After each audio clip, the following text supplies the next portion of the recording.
नमस्कार, आप देख रहे हैं द न्यूज बज। मैं हूं आपके साथ अर्पिता सिंह और आइए नजर डालते हैं इस वक्त की खास खबरों पर। राजस्थान इंटरनेशनल एक्सपो आज से एक्सपोर्ट अवार्ड समारोह में सीएम करेंगे पुरस्कृत। केंद्रीय जल शक्ति मंत्री गजेंद्र सिंह शेखावत ने नए जिलों की घोषणा को केवल चुनावी लाभ के लिए आनन फानन और तुगलकी फरमान वाला निर्णय करार दिया। बारिश के बाद भोगीशील की पहाड़ियों में गूंजे भजन, पंचक्रिय व रुद्राभिषेक भी हुआ। आज होगा महाप्रसादी का आयोजन। और अब खबरें विस्तार से। 3 दिवसीय राजस्थान इंटरनेशनल एक्सपो का बोरानाडा स्थित EPIP एक्सपो ग्राउंड पर सोमवार दोपहर से आगाज हुआ। रविवार को पत्रकार वार्ता में राजसी को RPC के चेयरमैन राजीव अरोड़ा ने कहा कि राजस्थान इंटरनेशनल एक्सपो प्रदेश में निर्यात के क्षेत्र में मील का पत्थर साबित होगा। इस अंतर्राष्ट्रीय expo iron furniture, textile, agro व फूड प्रोडक्ट, सिरेमिक व अन्य उत्पादों को व्यापक स्तर पर प्रदर्शित किया जाएगा। एक्सपो के पहले दिन अहमदाबाद द्वारा डिजाइन पेमेंट पर कार्यशाला आयोजित की जाएगी। अंतिम दिन बुधवार को सुबह 10:30 बजे से दोपहर 1:30 बजे तक IACCI द्वारा trade with Africa special session होगा। बॉयज का समूह आएगा। इसी दिन दोपहर 3 से शाम 5:30 बजे एक्सपोर्टर प्रोसीजर एंड डॉक्यूमेंटेशन पर प्रैक्टिकल ट्रेनिंग होगी। मंगलवार को अशोक गहलोत निर्यातकों को पुरस्कृत करेंगे। कार्यक्रम में उद्योग एवं वाणिज्य मंत्री शकुंतला रावत, अतिरिक्त मुख्य सचिव वीनू गुप्ता, रीको के स्वतंत्र निदेशक सुनील परिहार, उद्योग एवं वाणिज्य आयुक्त महेंद्र कुमार पारक, संभाग आयुक्त कैलाश चंद्र मीना व कलेक्टर हिमांशु गुप्ता भी उपस्थित रहे। जोधपुर की जो हमारी सूर्य नगरी है उसमें राजस्थान का पहला इंटरनेशनल एक्सपो आयोजित होने जा रहा है। ये जोधपुर को अंतर्राष्ट्रीय मानचित्र के ऊपर एक पहचान दिलाएगा और राजस्थान के उद्यमियों को और निर्यातकों को एक अंतर्राष्ट्रीय बाजार उपलब्ध कराएगा। 21 तारीख को जो हमारे प्रतिवर्ष निर्यातकों को पुरस्कार दिए जाते हैं, उस पुरस्कार वितरण का कार्यक्रम उसी सेंटर में रखा गया है जहाँ पे एक्सपो हो रहा है। राजस्थान के लोकप्रिय मुख्यमंत्री माननीय श्री अशोक गहलोत जी उस कार्यक्रम के अंदर आएंगे। वो मुख्य अतिथि होंगे। वो पूरे एक्सपो का निरीक्षण करेंगे, निर्यातकों को पुरस्कार देंगे और इस कार्यक्रम के अंदर राजस्थान की उद्योग मंत्री श्रीमती शकुंतला रावत भी उपस्थित रहेंगी। ये जो एक्सपो है इसमें लगभग 300 स्टॉल 145 एग्जीबिटर द्वारा लगाए जा रहे हैं। लगभग 350 बायर्स का रजिस्ट्रेशन हुआ है, जिसमें से 95 बायर हमारे विदेशी हैं जो 16 से 17 देशों से आ रहे हैं। इसमें राजस्थान के 19-20 जिलों के जो हमारे उद्यमी हैं वो अपने उत्पादन का प्रदर्शन कर रहे हैं। मुझे आशा है कि आने वाले समय के अंदर अगर ये एक्सपो सक्सेसफुल होता है तो हम इसको एक प्रतिवर्ष इवेंट बनाएंगे और जोधपुर को अंतर्राष्ट्रीय मानचित्र पर पहुँचाएंगे, क्योंकि जोधपुर एक हस्तकला की नगरी है। उसके साथ साथ यहाँ पे agro industry, textile, steel, IT सबके अंदर काम हो रहा है कि मल्टी प्रोडक्ट एक्सपो अपनी तरीके का राजस्थान में पहला, और ये सौगात जोधपुर को मिली है। और मैं आशा करता हूँ कि जोधपुर के जो नागरिक हैं वो 22 तारीख को जब ये पब्लिक के लिए खुलेगा वो भी आके इसका आनंद ले सकेंगे। बोरानाडा औद्योगिक क्षेत्र में 20 से 22 मार्च के बीच राजस्थान इंटरनेशनल एक्सपो का आयोजन होगा। कार्यक्रम के लिए लगाया गया शामियाना भी आंधी की भेंट चढ़ गया। तेज हवा के कारण कांच टूट गए और शामियाना का काफी हिस्सा गिर गया। हालांकि प्रशासन ने व्यवस्था संभाल ली। उद्घाटन का समय बढ़ाकर दोपहर 3 बजे कर दिया गया। केंद्रीय मंत्री गजेंद्र सिंह शेखावत रविवार को भाजपा के पूर्व विधायक व पूर्व मंत्री हरीश कुमावत के निधन पर शोक जताने कुचामन पहुंचे। केंद्रीय मंत्री शेखावत ने लक्ष्मणगढ़ कुचामन में मीडिया से अनौपचारिक बातचीत की। नए जिलों की घोषणा के प्रश्न पर उन्होंने कहा कि मुझे लगता है कि यह प्रश्न ही बेमानी है। हम सब जानते हैं कि केवल चुनाव के लाभ के लिए इस तरह में आनन फानन में फरमान जारी कर दिया गया। शेखावत ने कहा कि 7 दिन पहले सरकार एक नोटिफिकेशन जारी करती है जो कमेटी सेवानिवृत्त IAS राम लुभाया के नेतृत्व में बनाई गई है। उसका काम पूरा नहीं हुआ, इसलिए उसको एक्सटेंशन दिया गया। 1 सप्ताह के बाद कमेटी की अंतरिम रिपोर्ट के आधार पर नए जिले घोषित कर दिए गए। उन्होंने कहा कि मेरे हिसाब से यह नायाब नमूना पहली बार होगा जब सरकार ने अंतरिम रिपोर्ट के आधार पर जिले घोषित कर दिए। केंद्रीय मंत्री ने कहा कि सुबह कुछ जिला अधिकारियों से चर्चा कर रहा था। जिला अधिकारियों को भी इस बात की जानकारी नहीं है कि कौन से जिले में कौन सी तहसील होगी। यहाँ तो स्थिति और भी हास्यास्पद है। 2 जगह अलग अलग विधायक एक ही जिला बनने के अलग अलग मुख्यालय की खुशियों में लड्डू बांट रहे हैं और फूल वर्षा कर रहे हैं। कमी हुई है जो पूरी नहीं की जा सकेगी, क्या कहेंगे? स्वर्गीय हरीश कुमार जी भारतीय जनता पार्टी के भारतीय जनसंघ के समय से लेकर के उस पीढ़ी के व्यक्ति थे जिन्होंने भारतीय जनता पार्टी के बीज को तमाम विपरीत परिस्थितियों में भी इस नागौर जिले में और आसपास के क्षेत्र में आरोपित किया था। उस समय में जब भारतीय जनता पार्टी को केवल शहरी पार्टी या व्यापारी व्यवसायियों की पार्टी ऐसा माना जाता था, तब ग्रामीण क्षेत्र में भारतीय जनता पार्टी को ले जाने की चुनौती को जिन लोगों ने स्वीकार किया, विशेष रूप से नागौर में जिन लोगों ने स्वीकार किया, उनमें आदरणीय हरीश कुमार जी एक थे। एकाएक उनके चले जाने से परिवार को तो क्षति हुई है, भारतीय जनता पार्टी को भी निश्चित रूप से क्षति हुई है। लेकिन मैं ये मानता हूं कि इस अपने लंबे राजनीतिक जीवन में उन्होंने जिस विचार को आगे बढ़ाया था, निश्चित ही वो इस संतोष के साथ में तो गए हैं कि वो पार्टी, वो पौधा जिसको उन्होंने लगाया था, वो आज दुनिया का सबसे बड़ा पॉलिटिकल पार्टी बनी है और देश की सबसे बड़ी पॉलिटिकल पार्टी होने के साथ साथ में दिल्ली से लेकर के देश के लगभग 16-17 प्रांतों में प्रत्यक्ष परोक्ष रूप से सरकार में है। देश में सबसे ज़्यादा सांसद, सबसे ज़्यादा विधायक, सबसे ज़्यादा जिला परिषद, सबसे ज़्यादा नगर पालिकाओं में चेयरमैन वाली पॉलिटिकल पार्टी है। ऐसे लोग जिन्होंने इस पौधे को लगाया, निश्चित रूप से उन्हें एक संतोष, एक आत्मसंतोष कि हम जिस विचार को आकर लेकर के आगे बढ़े थे, उसे लेकर के निश्चित रूप से होता है। प्रदेश में घोषणाएं जिलों को बनाकर की, क्या मानते हैं, जरूरत थी या फिर चुनाव के लिए? देखिए, मुझे लगता है कि ये प्रश्न ही बेमानी है। असली बात बता दीजिए कि नहीं थी। हम सब जानते हैं कि केवल चुनाव के लाभ के लिए इस तरह से आनन फानन में और तुगलकी फरमान जारी किया गया। 7 दिन पहले सरकार एक नोटिफिकेशन इश्यू करती है कि जो समिति श्री रामलूभाया सेवानिवृत्त IAS के नेतृत्व में बनाई गई है, उसका काम पूरा नहीं हुआ, इसलिए उसको एक्सटेंशन दिया जाता है और 1 सप्ताह के बाद में उसकी तदर्थ रिपोर्ट, इंटरिम रिपोर्ट के आधार पर, अभी उन्होंने पूरी रिपोर्ट नहीं दी। मेरे हिसाब से ये नायाब नमूना पहली बार हुआ होगा कि इंटरिम रिपोर्ट के आधार पर सरकार ने जिले घोषित कर दिए। मैं सुबह कुछ जिलाधिकारियों से चर्चा कर रहा था, जिलाधिकारियों को भी इस बात की जानकारी नहीं है, कलेक्टर्स को भी, कि कौन से जिले में कौन सी तहसील होगी। और आपके यहाँ तो स्थिति और भी हास्यास्पद है कि दो जगह 2 अलग अलग विधायक एक ही जिला बनने के अलग अलग मुख्यालय की खुशियों के लड्डू बांट रहे हैं और फूल वर्षा कर रहे हैं। गोपालगढ़ कस्बा के रतकोड़िया गांव स्थित देवरी धाम में संत भोलाराम महाराज की 87वीं बरसी के उपलक्ष्य में अनेक कार्यक्रम का आयोजन रखा गया। इस दौरान देवरी धाम के महंत रमैया दास महाराज, उत्तराधिकारी रामदास शास्त्री, खेड़ापा उत्तराधिकारी गोविंद राम शास्त्री, अन्य संतों ने सत्संग के महत्व सहित अनेक बिंदुओं पर प्रकाश डाला, जिसमें केंद्रीय जल शक्ति मंत्री गजेंद्र सिंह शेखावत ने संत भोलाराम जी महाराज समाधि स्थल पर दर्शन कर आरती की और उपस्थित श्रद्धालुओं को संबोधित करते हुए कहा कि संत व सत्संग से ही होगा मानव जीवन का कल्याण। इसलिए हमेशा मनुष्य को अच्छे कर्म करने चाहिए, जिससे मानव जीवन में अच्छाई का मार्ग मिले। इस दौरान क्षेत्रीय सांसद PP चौधरी, पूर्व राज्यसभा सांसद रामनारायण टूडी, सरपंच वीरेंद्र डूडे, खारिया खंगार सरपंच प्रमिला चौधरी सहित भारी संख्या में संत एवं भक्तगण मौजूद रहे।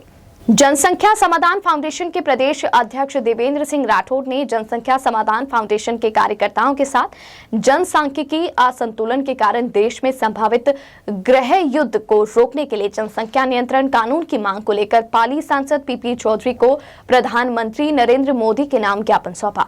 कार्यकर्ताओं ने बताया कि अपने जिले सहित देश भर के संगठन कार्यकर्ता अपने अपने जिलों से कानून की मांग के समर्थन में हस्ताक्षरित समर्थन पत्रक लेकर 28 अप्रैल 2023 को दिल्ली गाजियाबाद बॉर्डर स्थित कैंप पर एकत्रित होंगे, जहां से 29 अप्रैल सुबह 8 बजे प्रधानमंत्री कार्यालय दिल्ली की ओर रैली के रूप में कूच किया जाएगा। देवेंद्र सिंह राठौड़ ने बताया कि जनसंख्या समाधान फाउंडेशन जनसंख्या नियंत्रण कानून की मांग को लेकर संपूर्ण प्रदेश में अभियान चला रही है। उसी प्रकार राष्ट्रीय अध्यक्ष अनिल चौधरी के नेतृत्व में देश के विभिन्न भागों में भी अभियान चल रहा है। इस अभियान को राष्ट्रीय स्वयंसेवक संघ के राष्ट्रीय कार्यकारिणी सदस्य एवं संगठन के मुख्य संरक्षक श्री इंद्रेश कुमार एवं केंद्रीय मंत्री श्री गिरिराज सिंह सहित 125 सांसदों का समर्थन रहा है। सांसद आवास पर ज्ञापन सौंपने के दौरान डॉक्टर नीलम मुंदड़ा, अनिल सिंह बरगुजर, चेतन वैष्णव, संजय सिंह मेड़तिया, सोनू चौधरी आदि मौजूद रहे। आज ये अपन सबके लिए हर्ष का विषय है कि आज शहर की युवा शक्ति, मातृशक्ति, राष्ट्र के एक अहम मुद्दे को लेकर पीपी चौधरी जी सांसद पाली से मिली है और जनसंख्या नियंत्रण कानून की मांग को लेकर अपनी आवाज को प्रखर किया है। आज जब देश तीव्र गति से विकास कर विश्व शक्ति बनने का स्वप्न देख रहा है, उस स्वप्न में यदि सबसे बड़ा कोई अवरुद्ध है तो हमारी तेजी से बढ़ती हुई जनसंख्या है। जहां हमारी जनसंख्या 18% है दुनिया की संख्या की, वहां पे हमारे पास भूमि सिर्फ 3% से कम है। वहीं दूसरी तरफ तीव्र गति से एक समुदाय की जनसंख्या तेजी से बढ़ रही है। यदि पिछले जो जनसंख्या का सर्वे हुआ उसके आंकड़ों को देखें तो 0 से 6 की आबादी के अंदर भारत के मूल धर्मों की जो संख्या है लगभग 0.25% से घटी है। वहीं इस्लामिक जनसंख्या लगभग 9% से बढ़ी है। इस प्रकार का असंतुलन देश की सांस्कृतिक भौगोलिक अखंडता के लिए सबसे बड़ा खतरा है। एक ऐसा राष्ट्र जो पूर्व में भी धर्म के नाम पर विभाजित हो चुका है, जहां हमने पिछले 2-3 दशक पहले कश्मीर के अंदर अपने ही देश के अंदर जनसंख्या असंतुलन होने के कारण पलायन को होते हुए देखा। अपने ही देश में लगभग 5.5 लाख हिंदुओं को कश्मीर से बेघर करके निकाल दिया गया। इन सब इतिहास के तथ्यों को स्वीकार करते हुए आज की वास्तविकता को समझने की आवश्यकता है। फिर से देश किसी विभाजन की तरफ ना बढ़े, इसलिए जनसंख्या नियंत्रण कानून की आवश्यकता है ताकि देश में जनसंख्या में संतुलन बना रहे। आप सब यहाँ पे पधारे और इस आंदोलन में जनता के भाव को आवाज दी, उस सब के लिए मैं आपका तहे दिल से धन्यवाद करता हूँ। आप सबका बहुत बहुत धन्यवाद। जनसंख्या कानून लागू हो, लागू हो, लागू हो। जनसंख्या नियंत्रण कानून लागू हो, लागू हो, लागू हो। और बुलेटिन में यहाँ रुकेंगे एक ब्रेक के लिए। ब्रेक के बाद जारी रहेगा खबरों का सिलसिला। आप बने रहिए द न्यूज बर्ड के साथ। बिग बॉस यूनिसेक्स सैलून, जहां आपको मिलता है bridal makeup, hair colour, party makeup, hair cut, streaking, mehndi, facial and all other services. For more detail, contact us 7568164935 9571577375. Nearby Bhatti Softy and Softy inside Jalori Gate, Jodhpur. अब चाहे शादी समारोह हो या कोई अन्य कार्यक्रम, बच्चों और बड़ों के लिए कपड़े खरीदना हो या मेंस एथनिक वियर, यह सब हुआ बहुत ही आसान, क्योंकि रामसन्स उपलब्ध करवाता है कपड़ों की वाइड रेंज, जहां आपको मिलते हैं kurta pyjama, suiting and shirting, formals wear. 1995 से जोधपुर वासियों का एकमात्र विश्वास रामसन्स। तो आज ही आइए रामसन्स और दीजिए खुद को नई स्टाइल। रामसन्स, चांदसा तकिया रोड, जोधपुर। पश्चिमी राजस्थान में पावर की सभी समस्याओं के समाधान उपलब्ध करवाते हुए आभा जेनसेट 2 दशकों से diesel generator, transformer, electric panels एवं पावर कंसल्टेंसी की उत्कृष्ट विश्वसनीय सेवाओं के क्षेत्र में कार्यरत है। 2000 से ज्यादा schools, hospital, factories, industry, petrol pump, complex, carnival में सफल इंस्टॉलेशन। आभा जेनसेट 2000 से ज्यादा संतुष्ट कस्टमर्स का परिवार है। साथ ही पश्चिमी राजस्थान का सबसे ज्यादा बिकने वाला जनरेटर आभा जनरेटर। वोकल के लिए लोकल बने। आज ही संपर्क करें 9414195017 पर या 9829063200 पर। जय श्री कृष्णा, जय श्री गुरु महाराज। आज के इस आधुनिक युग में पावर की सप्लाई एक महत्वपूर्ण चीज हो गई है। जमाना इन्वर्टर और बैटरी से हटके कंटिन्यूस पावर पे आ गया है। हमारा जो एक्सपीरियंस पिछले 20 सालों से रहा है और टोटल कंपनी के 30 सालों का जो जनरेटर का एक्सपीरियंस है, उसी को देखते हुए अब हमारे पास 2 kVA से लेकर 2500 kV तक के जनरेटर उपलब्ध हैं। किसी भी को साइलेंट जनरेटर की आवश्यकता हो, किसी तरह का पावर कट हो, कंटिन्यूस रेटिंग के लिए जनरेटर की रिक्वायरमेंट हो, तो आप हमसे संपर्क कर सकते हैं। अब हम जोधपुर कॉर्पोरेट ऑफिस से जयपुर में जनरेटर बनाने की फैक्ट्री का उद्घाटन कर दिया है और पिछले 6 महीनों से हम कस्टमाइज जनरेटर सेट्स बना रहे हैं, जिसको जैसी रिक्वायरमेंट है उसको उसी तरह का जनरेटर बना के देते हैं। जो सहयोग पिछले 30 सालों से पश्चिमी राजस्थान का रहा है, उसी सहयोग के आधार पे हमने जनरेटर का कार्य मैन्युफैक्चरिंग का चालू किया है। हमारे पास सभी साइज के जनरेटर उपलब्ध है। उसके साथ कंट्रोल पैनल और सोलर का भी हम काम करते हैं। ट्रांसफार्मर, किसी भी तरह के पावर की आवश्यकता हो, आप हमसे संपर्क कर सकते हैं। जनरेटर के क्षेत्र में हमारे पास सभी तरह के साइज उपलब्ध है। हमारी कंपनी जो लीड डॉक्टर आभा बोरा कर रही है, हमारे पास ट्रेन इंजीनियरों की पूरी टीम है एवं उस टीम के साथ 30% का महिला रिजर्वेशन भी है और हर तरह की सेल्स और सर्विस हम प्रोवाइड कराते हैं। हम एस्कॉर्ट्स के ऑथराइज OEM हैं। आपको किसी भी तरह की रिक्वायरमेंट हो तो जरूर संपर्क करें। रविवार को जयपुर शहर के विद्याधर नगर में ब्राह्मणों का महापड़ाव देखने को मिला। संपूर्ण भारतवर्ष से उस महापड़ाव में उपस्थिति दर्ज करवाते हुए ब्राह्मण समाज के विप्र बंधुओं द्वारा विभिन्न संगठनों के माध्यम से विशेष मुद्दों पर चर्चा की गई। जयपुर सहित आसपास के छात्रों से विधायक और जनप्रतिनिधि सहित विभिन्न विभागों के अधिकारी और पुलिस की मौजूदगी रही। अलग अलग जातियों से बटे ब्राह्मणों को एकजुट होकर अपनी एकता और अखंडता पर कायम रहने का प्रयास किया गया। ब्राह्मणों को लेकर सरकार द्वारा विभिन्न क्षेत्रों में उन्नति और प्रगति के लिए केंद्रित किया गया। इस मौके पर जयपुर प्रशासन द्वारा हेलीकॉप्टर के माध्यम से पुष्प वर्षा करके इस कार्यक्रम में मौजूद सभी ब्राह्मण मेहमानों का अभिनंदन किया गया। मंचासीन सभी अतिथियों ने अपने मुखारविंद से ब्राह्मणों के उत्थान के लिए अपने विचार रखे और आवश्यकता अनुसार जरूरत की सरकार से मांग की। लाखों की संख्या में आई महिला पुरुषों ने बच्चों से भगवान श्री परशुराम के जयकारों से वातावरण को गुंजायमान बनाए रखा। इस बीच ढोल नगाड़ों के साथ भगवा लहराते हुए तिरंगा भी लहराता दिखा। पुलिस प्रशासन से सतर्कता से इतने बड़े कार्यक्रम पर माकूल व्यवस्था करते हुए भीड़ को काबू में रखा। शहर से दूर भौकी शेल की पहाड़ियों में स्थित मंडलनाथ महादेव का 2 दिवसीय मेला रविवार से शुरू हुआ। इस मौके पर मंडलनाथ महादेव का पंडितों द्वारा पंचक्रिय पूजन व रुद्राभिषेक किया गया। वहीं शाम को मंदिर को आकर्षक लाइटों से सजाया गया। साथ ही शहर के विभिन्न भजन गायकों द्वारा भजनों की प्रस्तुतियां दी गई। इस दौरान भजन गायकों व पुष्करना समाज के लोगों का सम्मान किया गया। श्री मंडलेश्वर महादेव मेला समिति की ओर से मेले में जाने के इच्छुक भक्तों के लिए रविवार को रात्रि 12 बजे तक बस सेवा उपलब्ध रही। समिति के कोषाध्यक्ष गुरुदत्त पुरोहित ने बताया कि सोमवार को सुबह 10 बजे से रात्रि 8 बजे तक बसों की सुविधा शिवांची गेट स्थित उमेद हॉस्पिटल के सामने श्री महेश शिक्षण के पास रहेगी। इस मौके पर अनिल पुरोहित ने भजनों की प्रस्तुतियां दी। भगवान भोलेनाथ का आकर्षक श्रृंगार किया गया। सोमवार को महादेव के भोग के बाद भक्तों के लिए महाप्रसादी का आयोजन होगा। घरेलू चिड़ियाओं को बचाने की मुहिम में रविवार को यूथ अरण्य की अगवानी में श्वाक फॉर स्पैरोज का आयोजन किया गया। चिड़िया गत 20 वर्षों से 70% तक कम हुई है। शहरी क्षेत्रों में इस पर चिंतन हेतु जमीनी हकीकत से रूबरू करवाने का प्रयास था। ये यात्रा जालोरी गेट पुष्टिकर स्कूल से शुरू होकर नवचौकिया होते हुए पचेटिया हिल पर संपन्न हुई।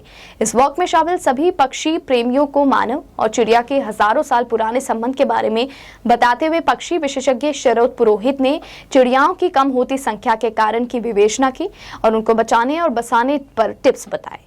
यात्रा के दौरान जय नारायण व्यास विश्वविद्यालय के लॉ फैकल्टी के छात्र डॉक्टर निधि संदल के नेतृत्व में भी शामिल हुए। और अब बात मौसम की। पश्चिमी विक्षोभ व निचली सतह से पूर्वी राजस्थान के ऊपर बने सिस्टम से रविवार को दोपहर बाद जोधपुर में भी मौसम ने अचानक करवट ली। तेज हवाओं के बाद शाम को सूर्य बादलों की ओट में जाने से अंधेरा हो गया। तेज हवाओं के साथ पहले बूंदाबांदी और फिर बादलों के रोज गर्जन के साथ बारिश शुरू हुई। हालांकि पहले कुछ इलाकों में बूंदाबांदी हुई तो कुछ इलाकों में तेज बारिश हुई, लेकिन फिर उसके बाद शहर में तेज रफ्तार के साथ पानी बरसा। अचानक मौसम बदलने से जनजीवन प्रभावित हुआ। करीब 1 से 1.5 घंटे तक बूंदाबांदी व बारिश का दौर चलता रहा। तापमान में गिरावट से मौसम में ठंडक घुल गई। रात में लोगों को ठंड का एहसास हुआ। शहर का अधिकतम तापमान 30.7 और न्यूनतम तापमान 19.5 रहा। और अंत में मुख्य समाचार एक बार फिर से। राजस्थान इंटरनेशनल एक्सपो आज से एक्सपोर्ट अवार्ड समारोह में सीएम करेंगे पुरस्कृत।